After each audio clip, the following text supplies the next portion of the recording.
think you know the Casio G-Shock? Thanks to its legendary toughness and timekeeping autonomy, it's no secret why the mighty G-Shock has earned its place on the wrists of weekend warriors, first responders, and militaries the world over. But there are levels to this stuff, and there's a little-known collection of top-shelf G-Shock watches made for folks who crave the very best for everything in life. Called MRG, this flagship line of G-Shock watches takes the most cutting-edge tech G-Shock has to offer and blends it with the highest levels of traditional Japanese craftsmanship. We're talking about hybrid titanium and Cobarian case construction with artisanal armor-like flourishes, all honed like the edges of a samurai sword. Every beloved reference in the G-Shock collection gets the coveted MRG treatment, from the original square case digital reference from 1983 to the beloved analog Frogman dive watch, all the way up to the newest fan favorite, the MRG B2100 with its octagonal bezel and its wild interlocking beams dial. Ready for a deep dive into the MRG collection from G-Shock? Discover the full range this holiday season at Topper Jewelers. And while supplies last, mention this ad to receive a special gift with your next G-Shock order.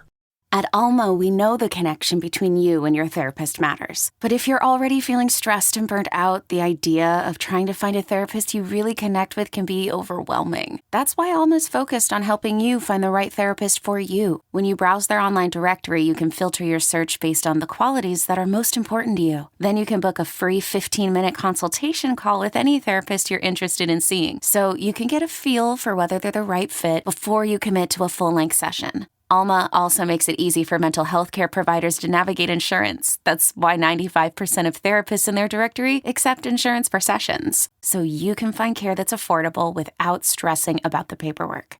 You want to talk to someone, but not just anyone. Alma is there to help you find the right fit. Visit helloalma.com/therapy60 to schedule a free consultation today. That's helloalma.com/therapy60.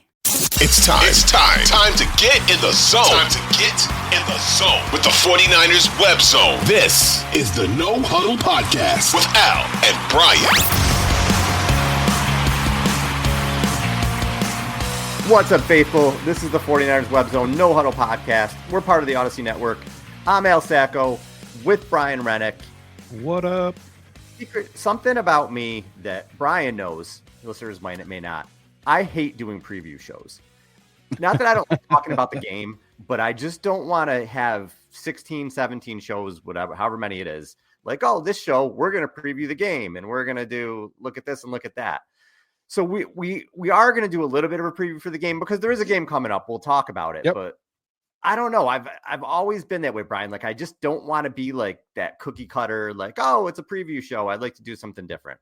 So I put out a question on Twitter the other day. I just want to know where Niners fans' heads were and sort of what are your concerns? What are your questions? What are your thoughts? Not even just necessarily short term, but long term too. And I got a lot of responses. So I thought, since I don't just want to do a preview show, that would be a cool thing to do today. So we're going to do like a mailbag show.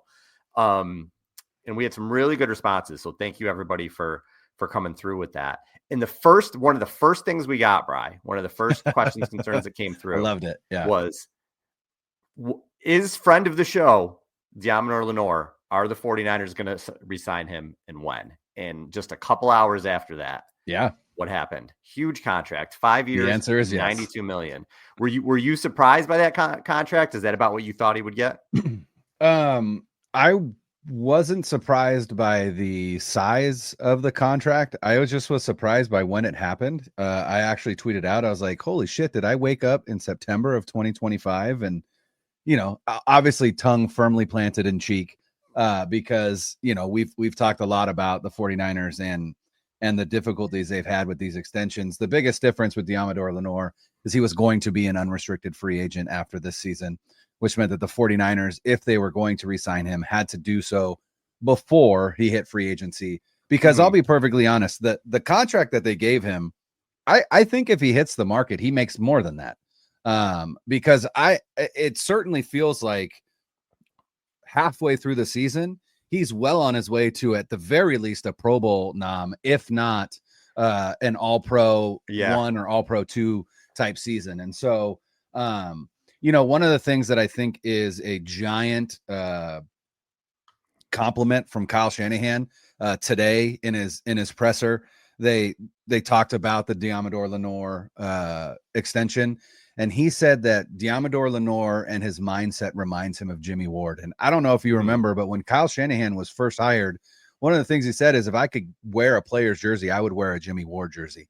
Kyle Shanahan loved Jimmy Ward, his versatility. Ward could play inside, outside, and also safety. I think if they asked Lenoir to play safety, he probably could, and he'd probably do it well. But I think Lenoir's versatility inside, outside, and just the mentality that he has. In fact, Derek Klassen, who is on the Athletics football show with Robert Mays, he tweeted a clip of Lenoir against the Bucs, and he said, if you don't have a nickel who can fit the run like this, and it shows the video, then you're cooked on defense. And it was Lenoir just hitting the hole as hard as he could and blowing up a running play. And, you usually don't think that with cornerbacks, but it's the type of mentality that he has. He's a bigger bodied guy, not necessarily tall, but a stout guy. And he just absolutely can blitz the passer. He can fit the run. He can play outside. He can play inside. It is a massive, massive contract for a player that is very, very important to this team. And I think he's earned every single penny. With his versatility, he would have absolutely gotten paid, because he can play the nickel, he can play outside, he can play the run. He's come up big in the playoffs with interceptions. He's proved that he's a clutch player. If you look at the yearly averages anyway for corners, he's got the 12th highest yearly average at 18.4. Into 13, it's a big drop. It's Carlton Davis with the Lions at 14.8. So there's a big drop between 12 and 13. The people ahead of him, Jalen Johnson, 19 million, L'Jarius Sneed, 19.1. Tyson Campbell of the Jags is a little over 19. Marshawn Lattimore, 19.4. Trayvon Diggs also 19.4. Marlon Humphrey, 19.5. And then you get into the 20 millions. Denzel Ward, AJ Terrell, Jair Alexander, Patrick Surtain, and Jalen Ramsey are all over 20 million. Surtain and Ramsey are at 24 million per year. So Lenoir would have absolutely gotten 20 million or north on the open market, especially if he did have an all-pro season. So it was a smart move by the Niners to get this done. And we've been bashing them, as have a lot of people, that they drag their feet with this stuff, but they identified him, they paid him. And another question that we got, again, this was before Lenoir even still, but are they going to be able to pay everybody? What is their salary cap going to look like? How are the Niners going to be able to still field the team? I'm paraphrasing this question, but paying all these people. Well, the answer to that is that they're going to be top heavy. They have the Purdy contract coming up, and Purdy's going to get paid.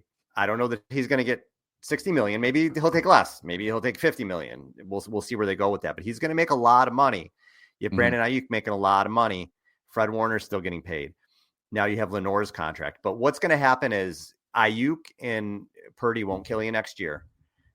And we'll see. I haven't seen the specifics of Lenoir's yet. I would assume it's probably backloaded too. The way that I see the Niners doing this is, as Kittle and Debo and Williams and these guys fade out with the big numbers, that's when the big numbers will kick in for Purdy and Lenoir and Ayuk.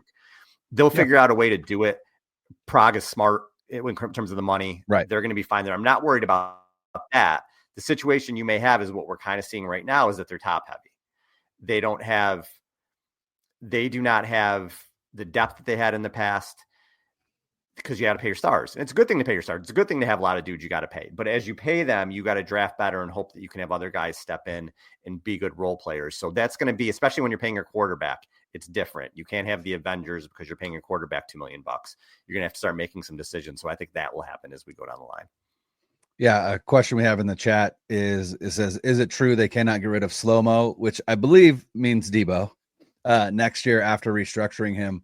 And the short answer to that is yes, simply because all they would do, and he just said in the chat, Slow-Mo equals Debo. So I did interpret that correctly. The short answer is no, they absolutely could get rid of him.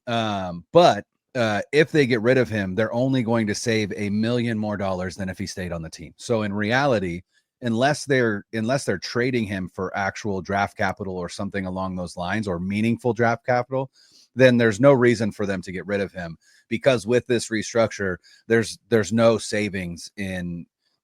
real savings in cutting him.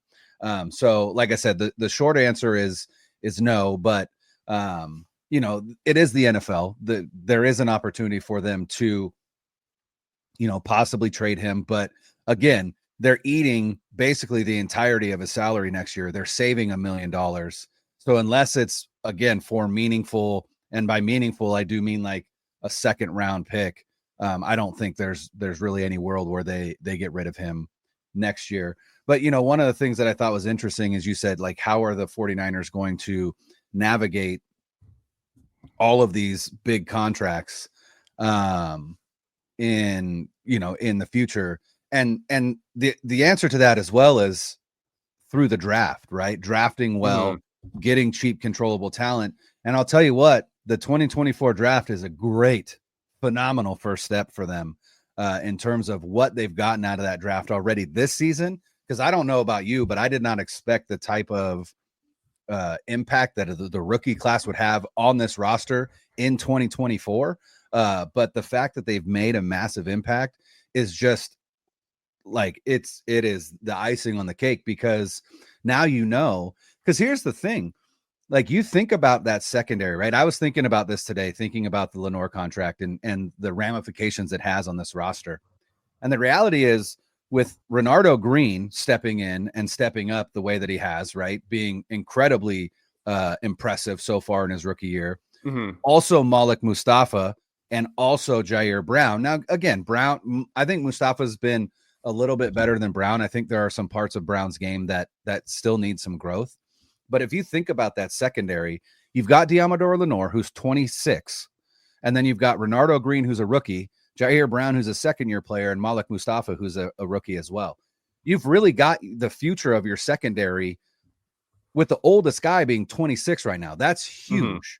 And then you've also got all of your skill players locked in for 2 to 3 more years in Debo, Ayuk, Pearsall, Kittle, CMC, all of them, right? What this allows this team to do, and I think we're gonna address this here in a little bit, but I think what you're gonna see in the draft this coming year is just a wholehearted focus on both sides of the line, which I hope getting all of these players allows them to do, right? Because you don't really need to go into the draft looking for help in the secondary, looking for help at the receiving, in the receiving core. Even Garendo and Jordan Mason really give you a young, backfield as well. Like, they are really set up with youth in the areas that aren't the lines, so that I think that their focus in upcoming draft is going to be offensive and defensive line to supplement what's already there and also prepare for the future, with Trent Williams and hopefully a center as well. And they have to keep Debo anyway, because Ayuk is not. I'd be shocked if Ayuk is ready to start the season. I mean, I'm not planning to see Brandon. Oh, he's not going to be ready halfway through the season. There's no way. So you're going to need Debo next year. You're going to need Pearsall, who's off to a really good start. You're still going to need Juwan Jennings, who has another year on his deal. You're going to need those guys again next year. And Kittle, obviously, Kittle is the best tight end in the league right now, but he's not getting any younger.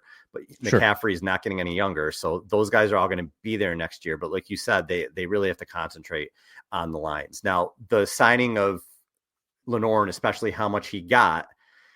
Now, what about these other free agents? Ward, Greenlaw, Banks, Huff. I did see a rumor floating around that Banks, they said, was a priority. I don't know if it's true or not. It kind of surprises me if he is. I don't think they're going to give him a lot of money. It would be pretty stupid to give an average guard a big contract. I'm not sure what's going to happen there.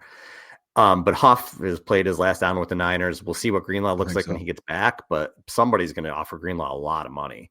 If he's healthy, he will make a shit ton of money in the open market.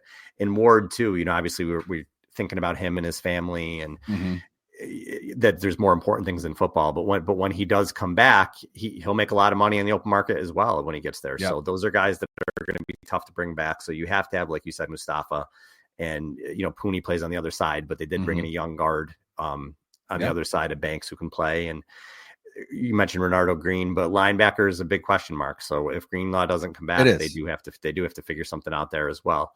So we'll see it. We'll see how that goes. But yeah, decisions to make for the Niners. They have to draft well. This year was a great start because it looks like they got a lot of players in this draft, but they're going to have to continue to do that because as you pay these other guys and as you pay a quarterback, you can't afford to have all these stars all over the place. So we'll have to see how that goes. Have you ever wanted to learn another language? Maybe it's something you've always wanted to do. Or maybe you're planning a trip abroad, but trying to memorize endless vocabulary words never works. That's where Rosetta Stone comes in. For over 30 years, they've been the trusted experts in language learning, helping millions of people get the chance to learn different languages. Rosetta Stone immerses you in the language from day one. No English translation, so you truly learn to think, speak, and listen in that new language. And they keep the process simple. Whether you're on your desktop or learning on the go with their mobile app, it's all about flexibility. So don't put off learning that language. There's no better time than right now to get started. Listeners can get Rosetta Stone's lifetime membership for 50% off. Visit rosettastone.com/rs10. That's half off unlimited access to 25 language courses for the rest of your life. Redeem your 50% off at rosettastone.com/rs10 today. Have you ever wanted to learn another language? Maybe it's something you've always wanted to do. Or maybe you're planning a trip abroad, but trying to memorize endless vocabulary words never works. That's where Rosetta Stone comes in. For over 30 years, they've been the trusted experts in language learning, helping millions of people get the chance to learn different languages. Rosetta Stone immerses you in the language from day one. No English translation, so you truly learn to think, speak, and listen in that new language. And they keep the process simple. Whether you're on your desktop or learning on the go with their mobile app, it's all about flexibility.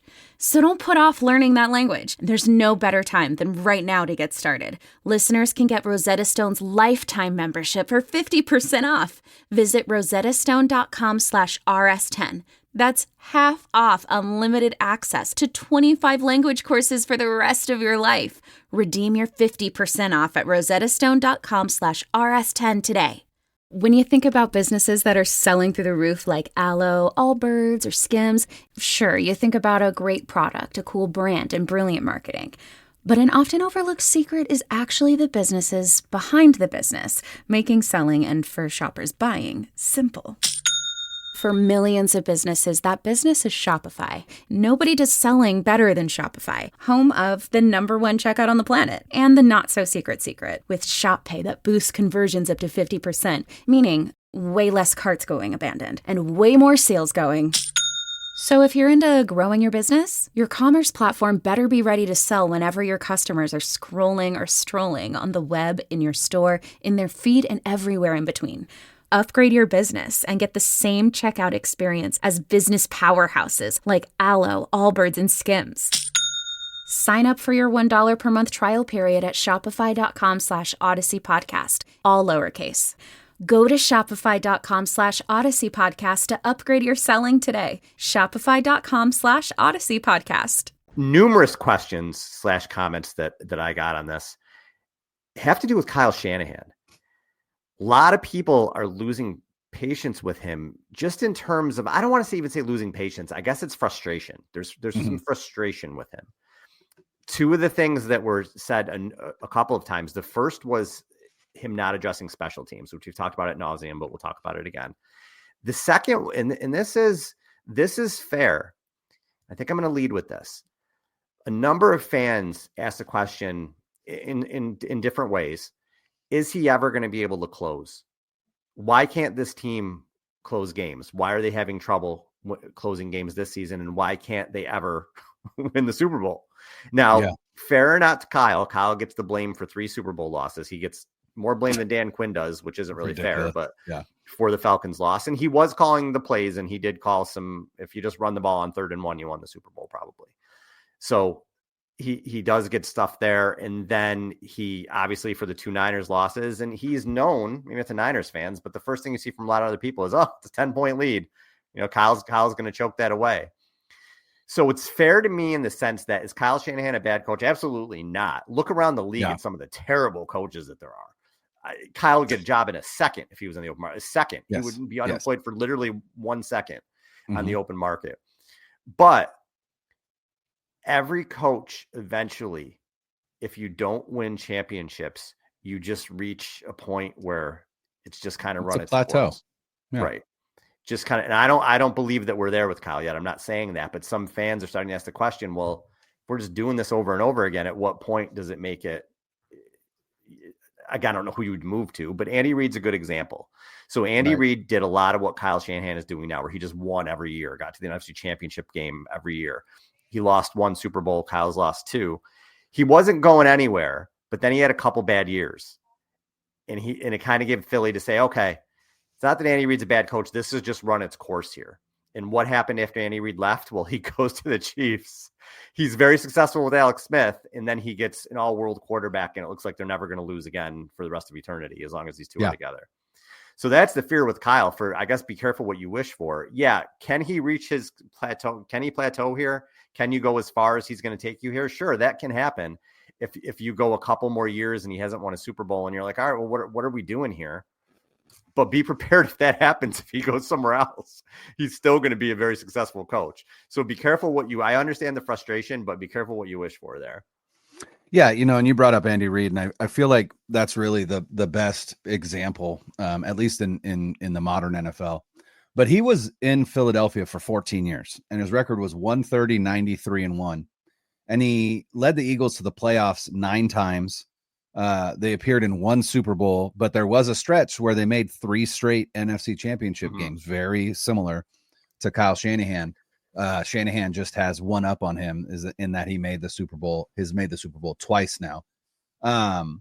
But at a certain point, sometimes things get stale, especially if you're not winning, right? And I think as a fan of the 49ers, right, my biggest fear is that, much like Andy Reid and even Bill Belichick, right, like Kyle Shanahan's second stop is going to be the one where he finds the most success, which obviously means that wouldn't be with the 49ers. And to me, that is my biggest fear, but also like, what am I going to do about it? Like, do I want Kyle Shanahan to not be the coach of the 49ers anymore? Absolutely not. There's maybe one guy in the NFL that would become available to be a coach where I would be like, maybe, but again, it's a huge gamble, and that would be Ben Johnson, right? Just based on the offense that he's running in Detroit. He does seem like a pretty a pretty impressive offensive minded head coach. And to me, that is, in the NFL today, I think that's what you have to go with. As much as I love DeMeco Ryans, right? Like, he's always going to be beholden to whoever he brings in to run his offense. And if he doesn't bring in the right guy, right, it doesn't matter how impressive he is, unless you're Mike Tomlin, right? Who, for like the amount of shitty offensive coordinators that he has brought into Pittsburgh over his tenure, still manages to win, still manages to stay 500 or above every single season, is just wildly impressive.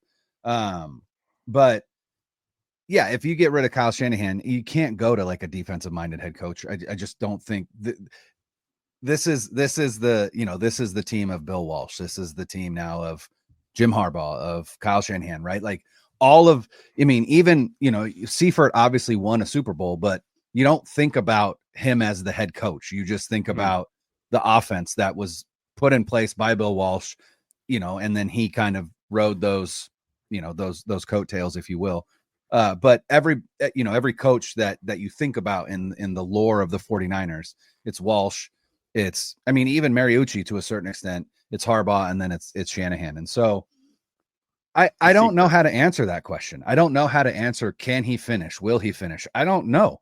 I don't even really know how to analyze why he has such difficulty in finishing. And there's so many things that you could point to. And like we said, I think last episode, you could argue that it's special teams that cost them the Super Bowl last time. And so, it was a part of it, certainly a part of it. Right. And so, maybe that is part of it. Maybe at a certain point, Kyle Shanahan finally stops saying, listen, I just don't want special teams to lose us a game. And it's like, well, but that's what they're doing. Like, they've been doing that for you. So if that's your philosophy, you're not even succeeding in that philosophy, because they are losing you games. They've lost you games this year. They've lost you games in the past. You could argue they lost you a Super Bowl last year, right? Like, obviously that's not the only thing, but if your philosophy is just don't lose me the game, you're not even succeeding there. So you got to get a different philosophy. And so we've said it before, the special teams isn't going to get better until Kyle Shanahan gives a shit about it. And I don't know what it's going to take for him to do that. It certainly seems like he's just too stubborn to do it. I don't know. But at a certain point, he's going to have to figure it out, because it is literally keeping him from achieving his goal, which obviously is to win a Super Bowl. Well, like you said, it's cost him, and in the sense of him not being able to close, and there's a lot of the people, I think there were 34, 35 questions on here, and a number of them had to do with Kyle Shanahan closing out games. He didn't close out the Super Bowl, and it's gone into this year where there's really been, four that I'm thinking off the top of my head. You lose the Rams, you lose the Cardinals. The Seahawks got back into it. In this last game against the Bucs, again, they did end up winning at the end, but again, they made it as difficult as possible. That's going to catch up to you at some point. So the special teams has played a part in all of that. So that's a big part of it. Kyle is a very stubborn guy.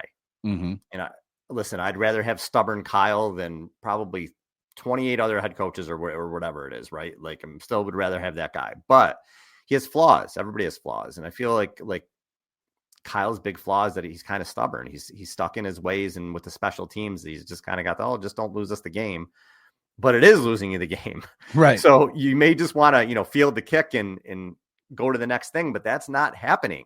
It's not happening. Yeah. It's hurting you on both sides on the return game and when you're defending the return. Moody's missing some kicks now. So it is hurting you. So at some point he has to change. He has to look in the mirror and say, you know what? I don't love doing this, but it's hurting me. I have to do something else about special teams, whether they prioritize certain players, whether they get a new coach, which I think they certainly will in the offseason. They just signed that guy who's on the Giants. I'm sorry, I don't remember his name. But he's a good special teams player. I don't even know if he probably won't even be on the practice squad. I cannot think of his name. I'm so sorry. I know what you're talking about. Yeah, I will. But again, nobody who's going to make like a huge difference, but he was just somebody who was available, and he had been a good special teams player for the Giants. And he'll probably go on the practice squad or whatever, I would assume. So maybe that's a step in the right direction. I think Brian has a look on his face like he's looking up the name right now, which I should have done before I brought it up, but I didn't. I was trying to find it right now. Everything is all about Deommodore Lenoir. If we can't think of it, I'll mention his name next show. But so again, maybe that's like a small baby step to being like, hey, let's find somebody on the scrap heap who's at least a pretty good special teams player. Because they do have to address it. But Kyle's not going anywhere anytime soon. No, I mean, this is his 8th year. He'd have to have 3 or 4 more years, I think, of really some pretty shady results before the Niners would move on. I think he's got enough coin in the bank where he's going to stay around for a while, and he should. Again, look at some of the coaches around this league. And speaking of special teams moves, they also signed a punter to the practice squad today because Mitch Wisnowski is having a flare up with some back issues. So again, it just, for whatever reason, these specialists cannot seem to catch a break this season with the 49ers when it comes to injuries. Obviously, first Jake Moody and now Wisnowski, which this is an issue Wisnowski had in the preseason, which is why they had Presley Harvin, who looked really good in the preseason. And then he ended up signing, I can't remember with who. So he wasn't available. So the 49ers signed this guy, who apparently, according to Grant Cohn, sat next to Grant on the flight from Tampa Bay back to San Francisco when Grant Cohn came back. So the punter, interesting. Yeah, that's literally really sat funny. Next to him on the plane. So that was an interesting little tidbit from him. But like I said, I mean, it's at this point, like you said. I don't think he's going to make a move midseason. So it is what it is at this point. And you just have to hope that, some of it is execution and some of it, is, I don't know. I don't know if it's scheme. I don't know. It's hard to know with some of this, without obviously being in the building, why it has been so poor this year, because it has been objectively worse than in seasons past. It hasn't been this bad before. It's been bad. It hasn't been this bad before. It's really, really bad. It's atrocious. In fact, the 49ers are ranked 3rd in DVOA on offense, 5th on defense, and 31st on special teams. Like, that is just the biggest disparity, right? Like it's make fun of you bad. If it's that bad. Even if you were 16th, right? If they were 16th, they're probably, I don't know, 7-2 now instead of 5-4. So, yeah, you just got to hope it gets better. But I don't see it. I don't see there being changes to make it better. You just got to hope. As a fan, you just got to cross your fingers and hope at this point. Well, the dude they signed from the Giants was Nick McLeod, who I'm sure nobody has heard of ever. No, that's not true. There's somebody on Twitter who loved Nick McLeod in the draft. I'm sure. Oh, there you go. Unbelievable. Anyway, there's always one person. There's always somebody, right? Like, oh, Nick McLeod, great signing. I remember when he was in the draft. Yeah. I loved him. Anyway, they got rid of Adrian Amos and they signed Nick McLeod to the practice squad, and he played 116 special teams snaps with the Giants this year. Okay. That's all I know. So brought in a special teams player. Where'd you get those shoes? Easy. They're from DSW. Because DSW has the exact right shoes for whatever you're into right now. You know, like the sneakers that make office hours feel like happy hour. The boots that turn grocery aisles into runways. And all the styles that show off the many sides of you, from daydreamer to multitasker and everything in between. Because you do it all in really great shoes. Find a shoe for every you at your DSW store or DSW.com. When you think about businesses that are selling through the roof like Aloe, Allbirds, or Skims, sure, you think about a great product, a cool brand, and brilliant marketing. But an often overlooked secret is actually the businesses behind the business, making selling and for shoppers buying simple.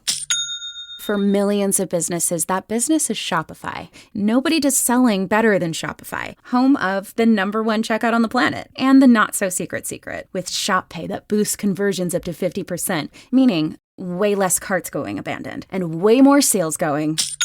So if you're into growing your business, your commerce platform better be ready to sell whenever your customers are scrolling or strolling on the web, in your store, in their feed, and everywhere in between. Upgrade your business and get the same checkout experience as business powerhouses like Aloe, Allbirds, and Skims. Sign up for your $1 per month trial period at shopify.com/Odyssey Podcast, all lowercase. Go to shopify.com/Odyssey Podcast to upgrade your selling today. Shopify.com/Odyssey Podcast. Also, multiple questions about the offensive line.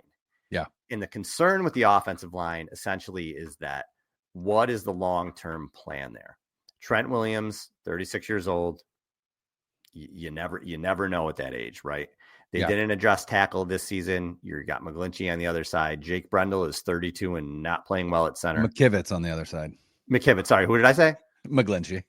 Oh, okay. Freudian slip there. McKivitz on the other side. McGlinchey, McKivitz, it sounds the same. And then Brendel, 32, who's I think everybody and their mother wants to replace him. Aaron Banks, who, again, I didn't think he was going to be there next year. We'll see how much merit there is to this report that the Niners want to re-sign him. But the start that makes me feel good is the draft pick of Dominic Pooney.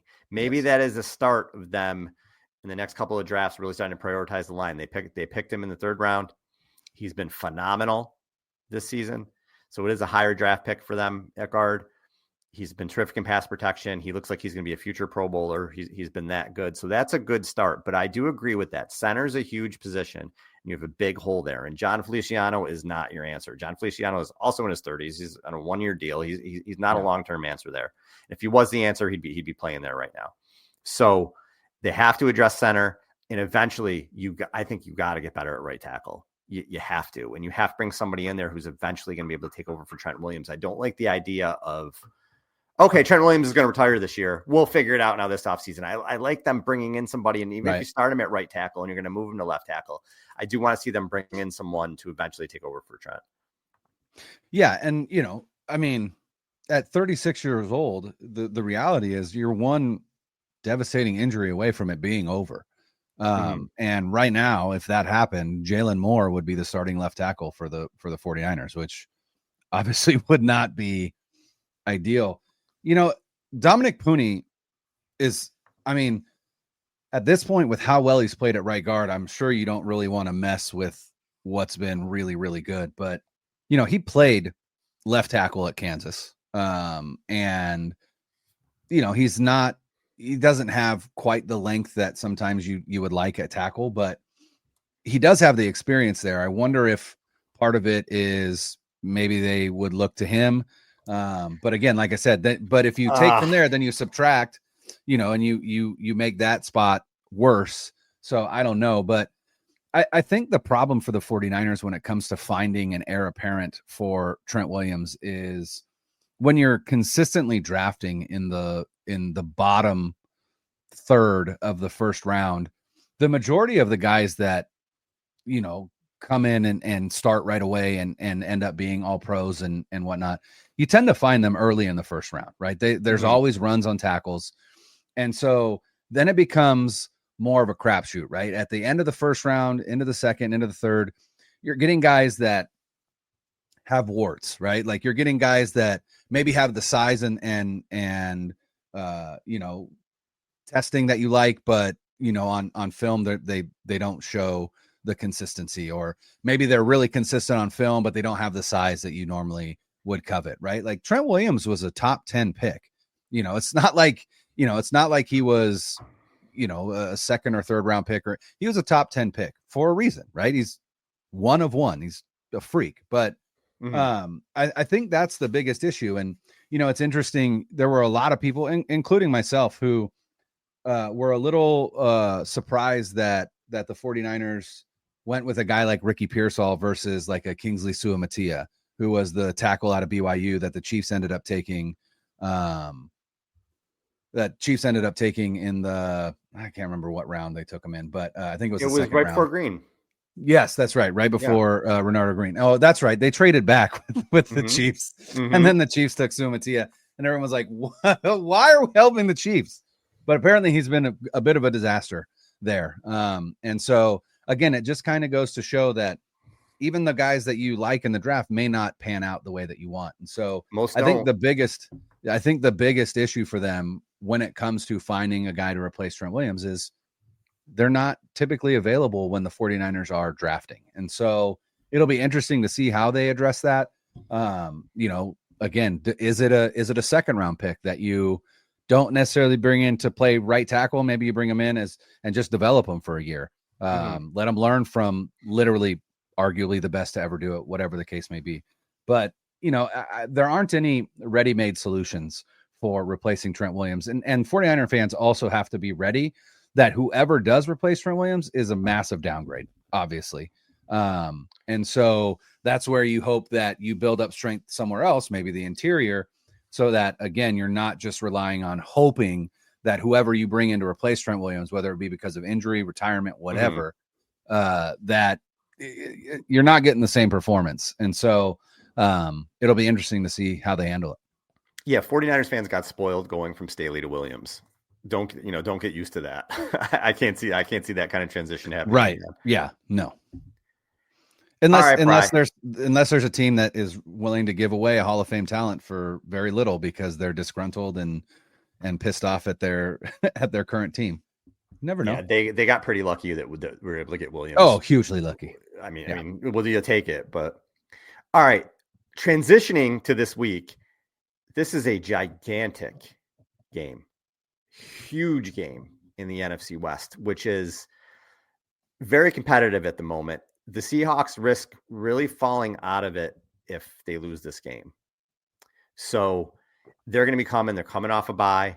They're going to be coming at the Niners with everything that they have. But they've had a really tough time beating the 49ers in this Geno Smith era. Geno's 0-5 against the Niners, and Drew Lock also lost a game starting for Geno in that time. So they're 0-6 because I'm counting the playoff game in there. Since Russ left, counting the playoff game. And Geno's got 5 picks in those games. He has not looked good. The Niners have kind of owned him. Seattle's defense has been bad. But is this just kind of a kitchen sink game coming off the bye? That is the fear. It's also a gigantic game for the 49ers. If 49ers, God forbid, lose this game.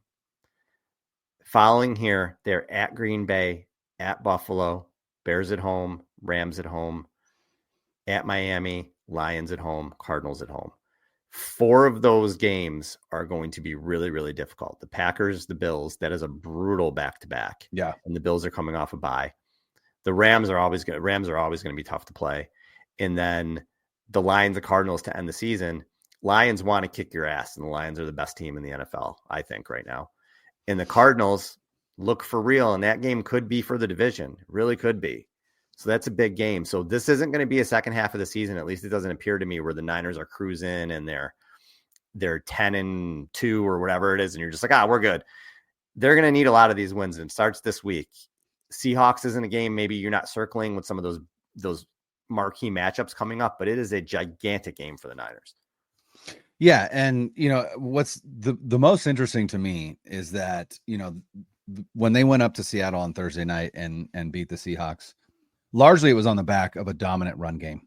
They just ran all over the Seahawks. There just wasn't really anything that they could do to stop it. And that was without Christian McCaffrey.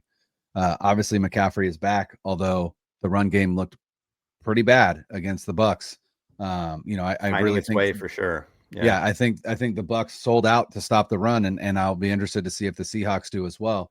And that's where, again, perhaps the game rests on the right arm of Brock Purdy, with his host of, compliments in the passing game. I just picked up in one of my just random ESPN leagues.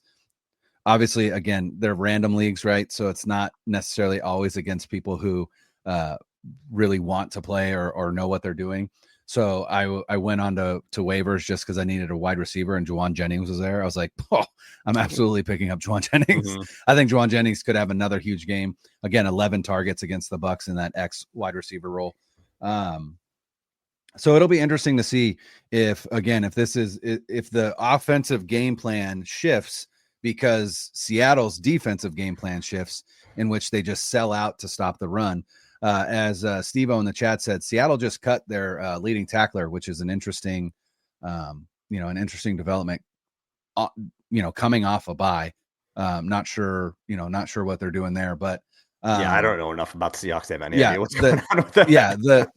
But you're right. Like, the Seahawks defense has been pretty bad all season. I anticipate the 49ers are going to be able to move the ball on them pretty easily. The question is DK Metcalf going to be back? And is that Seattle offense going to find a way, which they haven't over the past 6 games against these 49ers, to move the ball enough to keep pace? I don't think that they will. I think the 49ers will be able to get enough pressure on Geno that I imagine there's going to be at least one turnover from him, just because that's been a consistent theme. I think the 49ers, especially with it being at home, I think they'll find a way to get it done. I don't think they'll overlook this team. Again, this is a 49ers team that is locked in the second half of the season, and it started last week. Obviously, they almost lost that game. I understand. Yeah, I don't know that I call last but week. They still won. They still won, right? They still won. And a win is a win. And as Fred Warner said, that can be a character builder. Again, it's week to week, and I think this team is veteran laden enough and experienced enough to be able to lock in week to week and not look ahead at Green Bay, not look ahead at Buffalo, and just concentrate on the task at hand. Metcalf practiced today, which we're recording on a Wednesday. He practiced in a limited fashion today. He looks like he's going to be back. The last time they played, Seattle really looked like they wanted to run on the Niners. They were committed to handing the ball off, and the Niners shut it down. So I'll be very interested to see how they come out in this game and how they try to attack, because Geno's looked shook. He's been shook against them. It seems like every time he plays. And Geno has not had a good season. He's put up a lot of yards, but he hasn't had a good season. He's had a lot of trouble throwing touchdown passes in the red zone. Some of the yards are in garbage time. So he hasn't been terrific. The Seattle team is really finding their way, and they're at the Niners. And then they have Arizona, the Jets, Arizona, Green Bay, Minnesota, Chicago, and the Rams. If they lose this game, they're likely done. Even if they split with Arizona, that's 6 losses. If they lose the Niners, 7 with Arizona, they lose to Green Bay, say they lose to Minnesota, they're looking at 8 or 9 losses. Yeah. Maybe at best. I don't see them. They may even finish in last place, actually. I think they probably will. Although the way the Rams played on Monday, I don't know what the hell was going on there. The Rams were really looking good. And then they brought in their starting offensive lineman back, and they just couldn't get anything done. Yeah, that was weird. Stafford, this is where with the quarterback stuff, I'm not going to get on a Purdy rant, but again, I wonder if people watch other games. Stafford played like shit on Monday night. He did not play well at all. Yep. It's Matthew Stafford. Matthew Stafford's a terrific quarterback. He had a bad Yeah. week. Nobody's out screaming from a soapbox like, oh my God, Stafford's done. But anyway, they didn't look good. They had a million chances to win that game, and they just kept shooting themselves in the foot over and over again. But the Rams still have a very favorable schedule going down the stretch. They play New England. They play the Saints. They play the Jets. So then they play the Seahawks again. So that could be like 4 more wins for them. And then it depends on what they do elsewhere. But they can get to 9 wins. Arizona is the team that you have to watch, though. I don't know what to make of them, but they look like they might be pretty good. But regardless, huge game for the Niners. Speaking of, before we end here, you said you don't want to get on a Purdy soapbox. One thing that I saw today that I thought was interesting, and it made me, I don't know the answer to this question, but I thought it was interesting. And Grant Cohn tweeted it out, and what he said was, it feels like, what did he say? He said, it feels like Kyle Shanahan is, hold on, I'm going to find it real quick. Said, it feels like Kyle Shanahan is, where'd it go? There it is. It feels like Kyle Shanahan wants to evaluate Brock Purdy with the training wheels off before paying him big bucks. Oh, and, I don't one of the agree things, with that. Well, I was going to say, one of the things that we've talked about multiple games is thinking what we knew the game plan would be going into the game, and then after the game going, that game plan was weird, right? Like it was very pass heavy or whatever the case may be. And it was like, oh, that's interesting. And, one of the things that we've also talked about is, the lack of play action that we've seen this season, which had been a staple for quite a few seasons. And sometimes the lack of being under center, and like it has felt a little bit like, I'm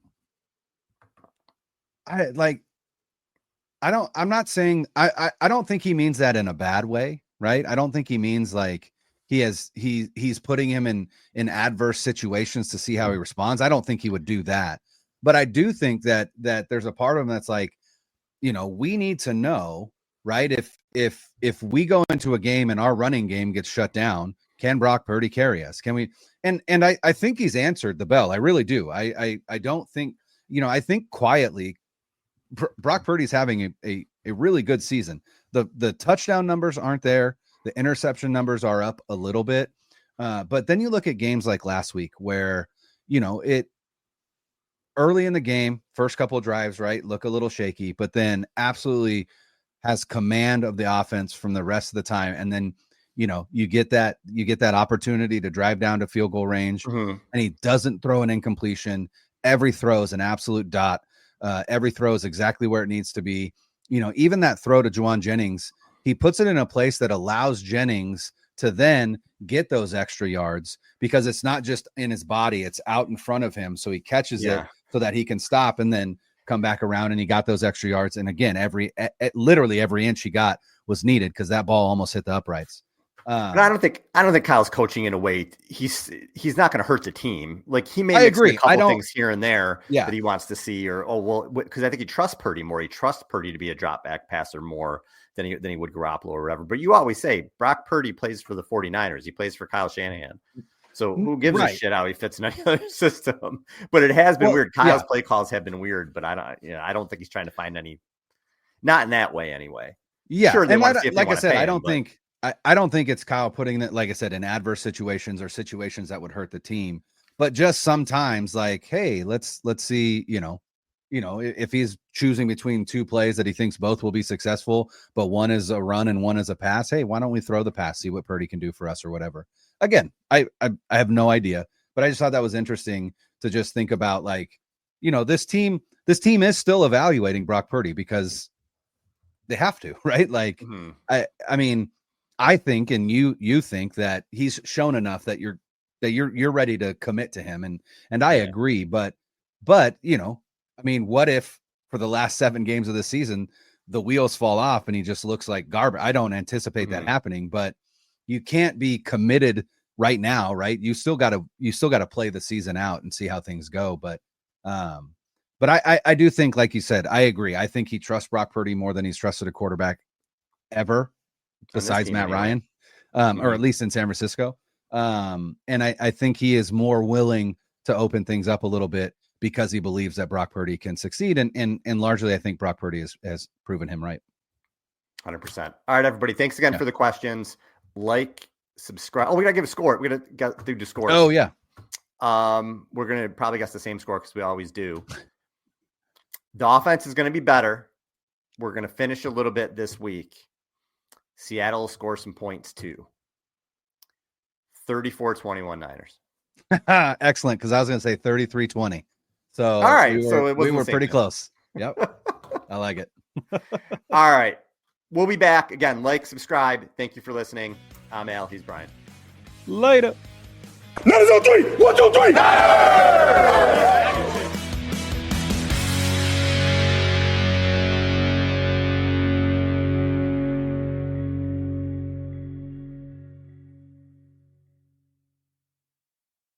.2400 Sports is an Odyssey company.